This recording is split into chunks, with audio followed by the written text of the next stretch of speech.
Pau pau pau. Jika sendirian, cukup didengarkan. Jangan menoleh ke belakang. Dan selamat datang di Bisikan Tengah Malam.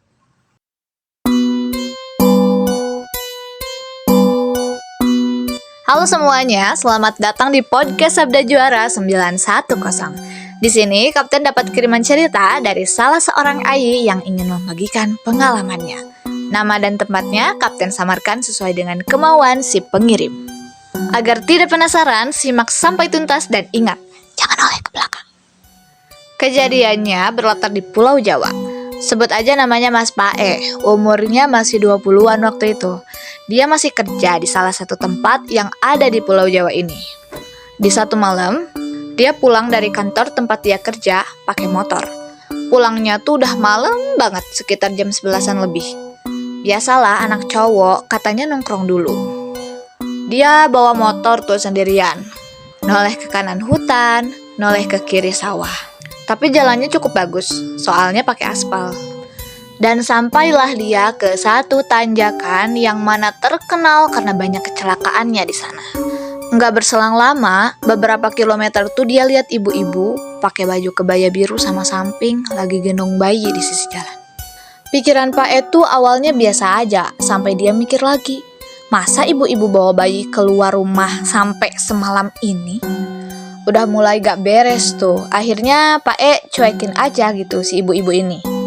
Tapi dia makin deg-degan pas lewatin ibu-ibu itu. Alhasil perutnya jadi lapar. Abis itu beberapa kilometer kemudian dia ketemu tukang batagor. Perutnya kan lapar, minta diisi dulu. Mampirlah dia ke si amang tukang batagor. Pas turun tuh dia deketin tukang batagornya dan bilang pesan batagor 10.000. Si amangnya ngeiyain apa kata si Pak E. Nah mulailah topik pembicaraan di sana. Amang tukang batagor nanya, abangnya pulang dari mana?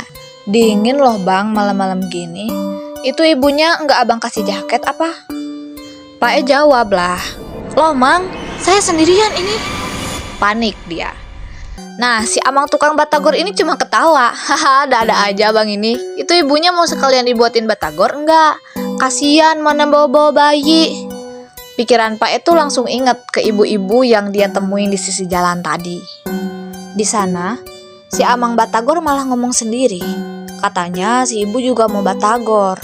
Nah ujung-ujungnya langsung dibikinin satu bungkus lagi. Dibayarlah sama Pak E. Begitu dia naik motor, barulah ada yang ikut. Kit. Kerasa ada yang ikut naik gitu di belakang. Tapi di sini dia berani banget sih.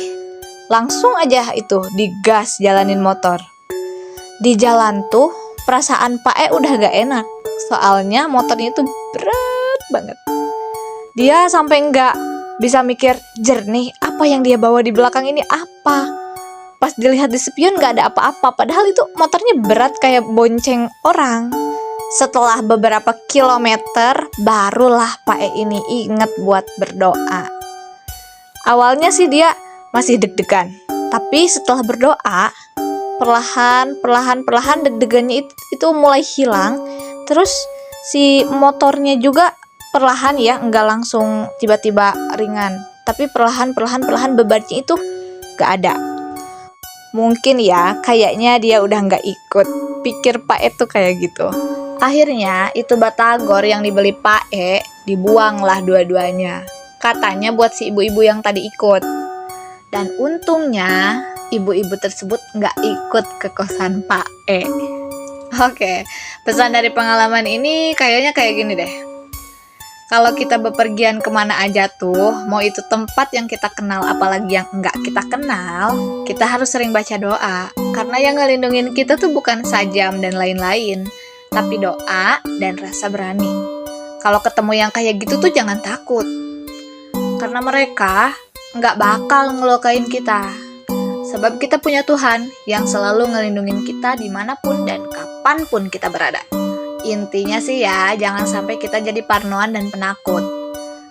Katanya, kalau kita takut, mereka malah seneng jailin kitanya. Beda lagi kalau kita berani, mereka yang bakal mundur dan berhenti gangguin kita. Well done guys, ceritanya cuma segitu. next episode ada apa lagi ya? Ingat,